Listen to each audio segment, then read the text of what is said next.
let me just say this is the most legal fun I've had on a Friday morning before I got a day out. Speaking of corruption. So I'm so happy to be here. Thank you all so much for having me. Thank you, CreativeMornings. Thank you, Jenny, for reaching out. Thank you, Flows, for the recommendations. Let me just tell y'all that when they mentioned that I would be talking about corruption, and as a politician, I'm like, well, this feels pointed. Are you guys trying to tell me something? No. So it's a privilege to be here. I'm looking forward to having this conversation with you all, and I think it's going to be a lot of fun. So, in case you don't know me, my name is Christina Romelus. I am the founder of Politicom. You'll learn a little bit more about that soon. And I'm also the director of programs at Path to College. Some of you may know. Some of you may know about that lovely organization I get to be a part of, and I'm helping to build and change the world with. So, just to give you a little insight on my background, right? This is how it all started. Let's see if it's working. Yeah, there you go. Yeah, so for any of you who know my story, I ran for office when I was 26 years old and super uber pregnant. Some pregnancy brain or something was going on in there, but somehow I did it. And I also want to make sure I point out my lovely, amazing husband who's here in the front. He's the cute firefighter, y'all. Yeah. July.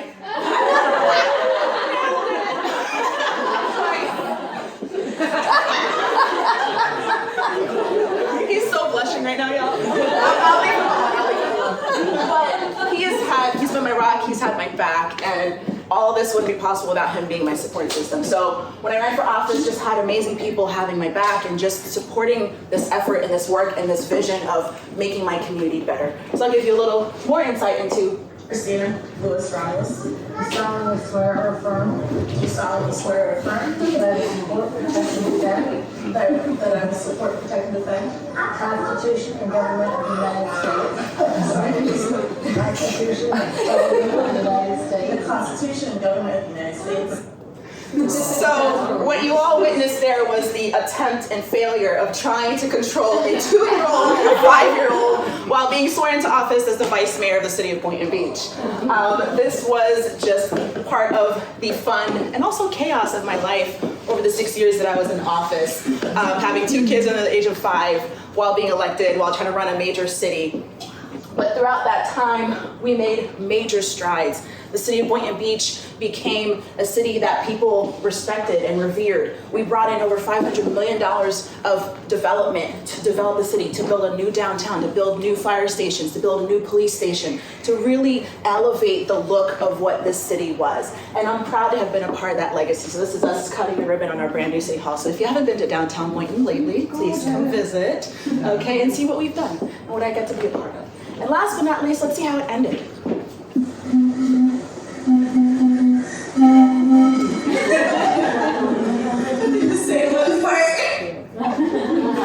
So this is me on my last day in office, being rewarded for my 6 years of hard work.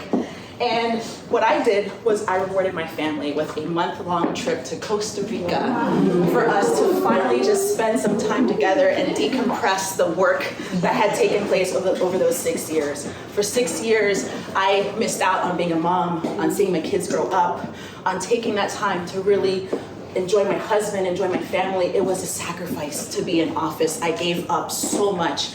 And so I really wanted to invest in them during that time. And so that's what you saw there. We were blowing into glass Coca-Cola bottles and making music together. And it was my son's birthday today, so I had made him a cake myself. And I was so proud. I was so proud. And so there was a lot of sacrifice that went into those 6 years. I don't regret any of it. But what I can tell you is, do you think that throughout those 6 years that there weren't opportunities for corruption? There weren't opportunities for me to easily make the bad choices because maybe it would have given me the gratification sooner? So it took a lot to walk away with flowers and a plaque and not with handcuffs and behind jail bars. It took a lot. It took staying above board every day, making the right decisions every day, making sure that when I thought about this topic or this agenda item that's in front of me, that if I decide this way or that way based on who's spoken to me, what benefits am I getting out of it? What is this for the greater community good, or is this for my good? Every decision that came before me, I had to weigh out those things. And it took a lot. It took staying above board. It took making sacrifices that could have benefited me, but I had to say, no, not now. I had to not get the immediate gratification, but wait for the longer reward.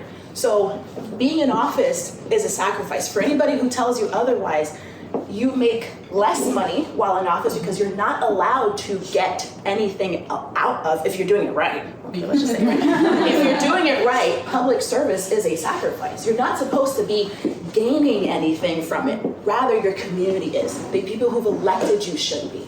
And so it took a lot to walk away with this. But I'm grateful and I'm proud, and I wear that stamp proudly every single day that I walked away from office after 6 years, free and clear, without any scandal or anything attached to my name. Nice. And I can walk into my new life and know that the work that I did was for good. So let's go into how it all started, right? Where it really all started. For me, this is where I'm from. Anybody recognize this little island there? Anybody shout out? What's this island? Haiti. Yes. This is Haiti. This is where I'm from. I was born in Haiti. I came to America when I was 6 years old. So I'm going to ask a question to the room. When you think of Haitian politics, what's the first word that comes to mind? That's why we're here today. So, and that's natural. Like, thank you all for, I love this space. You guys are creatives, so you can be honest with me, right? Can we agree to be honest with each other this morning? Amen. Thank you. Yes. So you all can say it because it's the truth. It's not the truth, but it is the truth that is perpetuated globally through the media, through leaders, through anybody who's listening and following. You think of Haiti, you think of corrupt, crooked politicians, right? But let me set the record straight, because as a Haitian person, proud Haitian woman, I will tell you first and foremost that Haiti, as much as its narrative has been to be put out in the world that we are corrupt and bad and we're doing all these whatever, like our people can't succeed or thrive or whatever, that narrative is intentionally put out into the world to continue to perpetuate the story that Haiti, as the first Black republic, was a failed experiment. I want to make sure that that gets through. If nothing else gets through today, please make sure you take that home with you. Haiti, as the first Black republic, the first country that slaves, former slaves, they stopped the corruption of their slave owners. They said, no, this is wrong. We're not going to abide by this, and neither should you, but since you can't figure it out, we'll do it for you. Okay, we'll do a whole revolution to stop this BS, okay? And we're gonna change the face of the world. And not only did they do it in Haiti, they went to other nations and freed other slaves in other countries. Haiti has a beautiful tentacle outreach into the world where they removed and stopped slavery in every sense of the word. Right? When America should have done it and couldn't and chose not to do it, Haiti, a little tiny island in the middle of the Caribbean, did. So when you think of Haiti and you think of politics, and the first word that comes to you is corruption, I want you to quickly flip that script, and I want you to correct the other people around you who have that mindset as well. Can you guys do that for me? Yeah. Thank you. Thank you so much. So with that being said, let's talk about corruption. Okay? It's a form of dishonesty or a criminal offense which is undertaken by a person or an organization which is entrusted in a position of authority. You have to have some type of elevated status in order to participate in corruption. There has to be some trust that's imparted to you in order for you to misuse or abuse that trust. You guys with me so far? Yeah. So there are two places corruption can happen. One, in a place of inexperience, where you don't know what you don't know. Or two, from a place of intention, where you know damn well what you're doing, but you're doing it anyway. Okay? Most people know the place of intention, but what most people don't know is the place of inexperience. But here's one thing I'll tell you. Both are conscious decisions. It's a choice to be corrupt or to do something that's corrupt. When you're coming from that place of inexperience, right, and doing what you don't know, What year are we in, guys? Did you guys not see me come up here and hand my phone to my husband? Like, it is part of me. It is attached to me at all times. Even when I'm sleeping, it's within about 6 inches of me at any given time. Can you all relate with that? Your phone's usually right next to you. So how hard is it for you to figure out what you don't know? Google it. Okay? Google it. And if you don't know what you don't know, but you're in a position of authority or in a position of power, that should be a moment or a situation to say, I don't know what I don't know, let me go find out. Ignorance is not an option when you're in a position of leadership, when you're in a position of power. You're not allowed to be ignorant, right? So if you don't know what you don't know, you go find the answers. You find the people who can help you figure it out. And the other part, right, intention, this is what the young kids call choosing violence. Okay? You woke up and chose violence. So if you're going to do it, and you know you're doing it out of a place of wrong, then absolutely you should know that the repercussions will follow, right?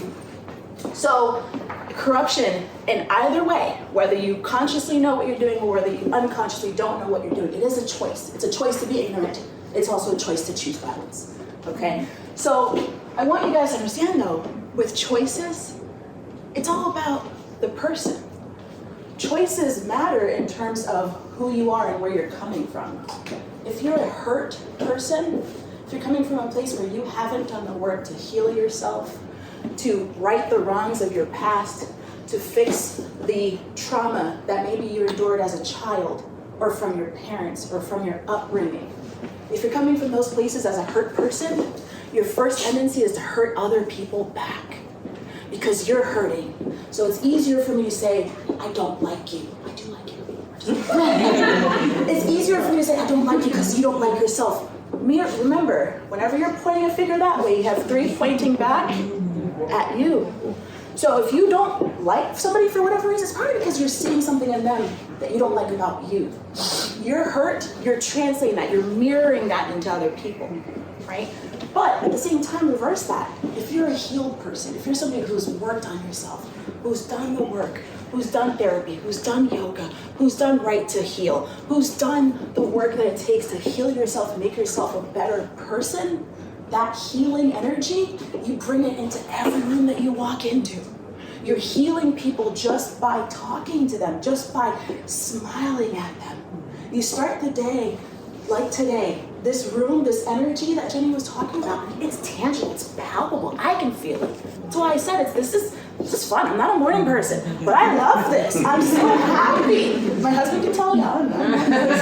He brings the kids to school every morning. If he's at work, that's when I force myself to get up and take him. Okay?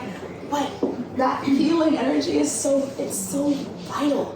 And that's what makes the world a better place, when we take our pain and we heal it. We get ourselves right, and then we can then perpetuate that into the world. So here's how we translate that healing into how we fix corruption, right? This quote here says, listen to the right voice and you'll make the right choice. Let me get out of the way because I see people taking pictures. Go for it. I will Vanna White this for you. Listen to the right voice and you'll make the right choice. So, in order for you to listen to somebody, there has to be an underlying element of trust. You're not going to listen to anybody that you don't trust. Thank you all for trusting me this morning, by the way, and listening to what I have to say. But that took some work. That took some marketing on Creative Mornings' part to talk about my background, to share my bio, to share my beautiful headshot, so you guys can see that. Oh, she's trustworthy enough for me to come, right?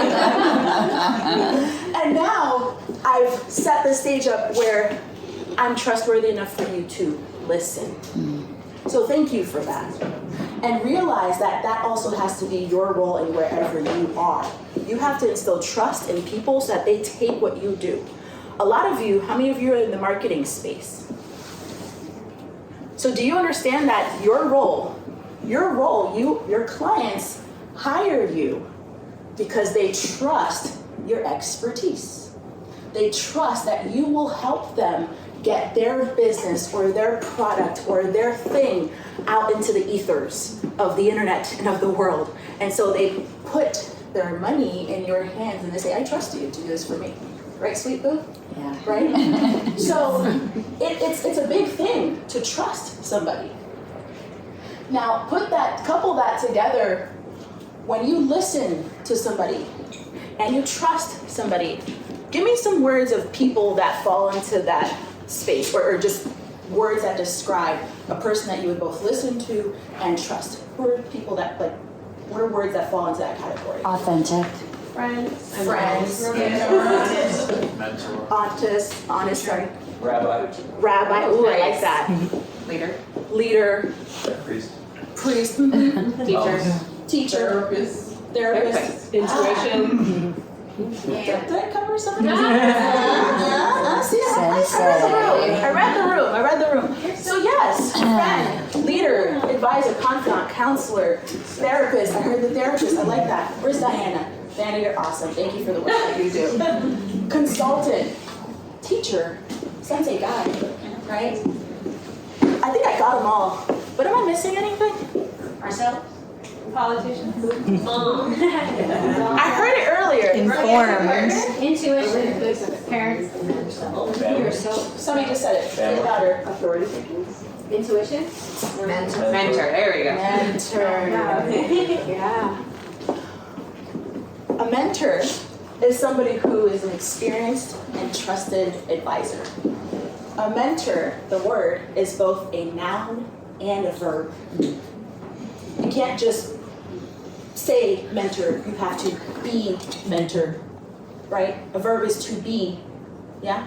Taking you back to 5th grade English. Yes. Right? A verb requires action, right? So when you are saying you mentor somebody, they trust you, they listen to you. Now, let's tie that back to the theme. Can mentor and corruption go together? For sure. Oh, yes. By a show of hands, how many of you say no? Do mentorship and corruption go together? Let's do a poll. By a show of Can or hands. should. By a show of hands, how many of you say no? Technically, no. Smart room. How many of you say yes, mentorship and corruption can go together? Oh, okay, I'm in the right room. Y'all are smart. These people are smart, Jenny. So, for those of you who said no, you're right. Right? And it's a matter of how you shape it. But, think about it, mentorship and corruption shouldn't go together. But they can. And for those of you who said yes, you're absolutely right. Absolutely it goes together. Here's how it goes together. Accomplice. When mentorship and corruption come together, that's not a good recipe, right? You can definitely mentor somebody into doing bad things. Absolutely you can. Mentoring simply just means that they trust you, you're imparting some experience to them, and that experience can be good or bad, right? But here's the thing. If you're mentoring somebody towards bad, you're leading them down not the path of righteousness, okay? So you guys will probably end up in this place together. So during each other, not passed out. Yeah. So we have to be very intentional about how we mentor people, okay? We have to be very, very intentional about what we're telling people and which direction we lead them down. So trust and dishonesty cannot coexist. You cannot trust somebody, but also be dishonest. It doesn't work. If you're lying to somebody, right, but then you say you trust them, how? It's an oxymoron. Like my mind and my mouth can't even put it together, okay? So we have to find where mentorship is a positive experience, okay? So when you say that I want to mentor, okay, when you say that I want to make the world a better place, it's a challenge. And it's a challenge I'm going to ask you all, if you're willing to accept it, to go on this journey with me. okay? Your challenge, if you choose to accept it, right? We're gonna go into James Bond mode here. I want you to do this in your life every single day. Seek out corruption and root it out everywhere. Ooh, I heard that. I'm sorry, I said I was gonna challenge y'all, right? I said your challenge if you choose to accept it. This is a challenge, it's not easy, right? And I appreciate the verbal affirmation of what I'm asking. I get what I'm asking. On a Friday morning, I know. Y'all are here like, man, I came here to have some fun and talk about creative mornings and network, and now she's got me trying to change the world. Good Lord. I hear you. But just like Jenny introduced the topic, corruption is something that permeates almost every aspect of our lives. And we don't fix it, we don't root it out by osmosis. You can't. It's a verb, it's an action to remove bad and corrupt things from our society. So you're asking how? How am I supposed to seek out corruption and make changes everywhere? Positively impact the future. Be the change you wish to see in your community. Leave a legacy. Now these are beautiful phrases, but does this tell you anything of how to do it? Have I given you a guidebook yet? You're still waiting for it. You're like, I'm still waiting for you to tell me how to fix corruption in my community here. I get it. You're asking me how. Trust me, I'm getting there. Wait for it. It's coming. Okay? But before I give you the answer, let me tell you a little bit about what I do at Politicom. At Politicom, our mission is to improve the lives of public servants and those they serve. Public servants have a far and wide reach. They affect our lives whether we know it or not, whether we like them or not. Floridians out with me here? Okay. We don't have a choice, right? But what if we did have a choice in the type of politicians that we have that are leading our communities? What if they were better people? What if they were healed people instead of hurt people? How can our communities be better? How can our schools be better? This is what Politicom does. We work with young and experienced public servants. We mentor them. We match them with people who are experienced and who are mentoring them towards the right path and not towards the path of immediate gratification or the path of what looks and benefits me the most. Rather, what benefits my community, what helps my students, what helps my parents and families that live in my city, in my state, in my country.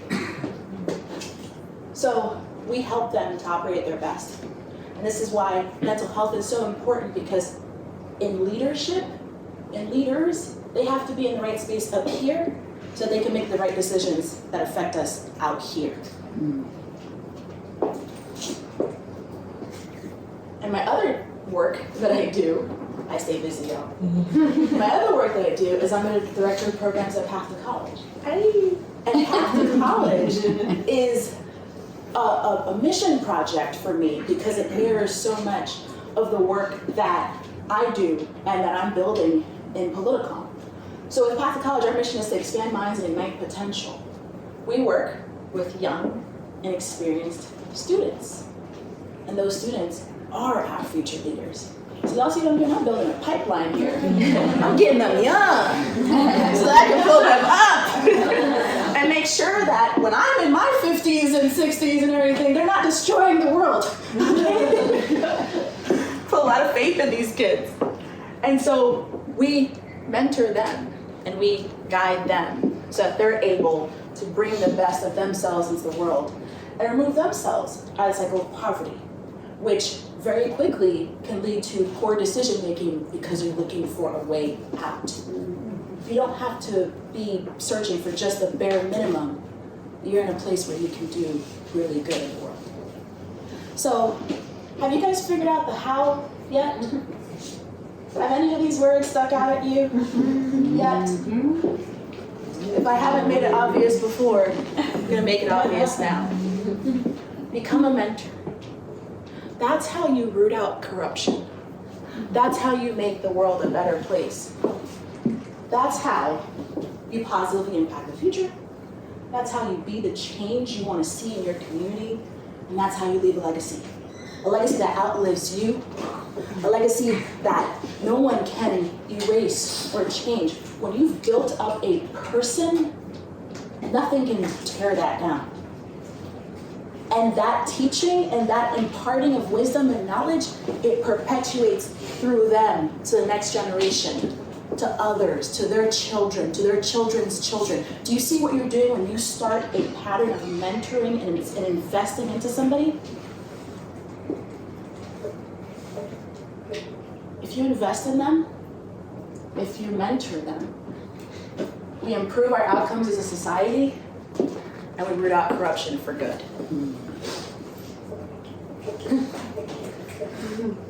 So, your challenge, if you choose to accept it, is to take this mantle on for yourself. I can't fix corruption by myself. Path to the college can't fix corruption by themselves. CreativeMornings can't fix corruption by itself. But maybe if each person in their own individual life and in their own individual rights says these words,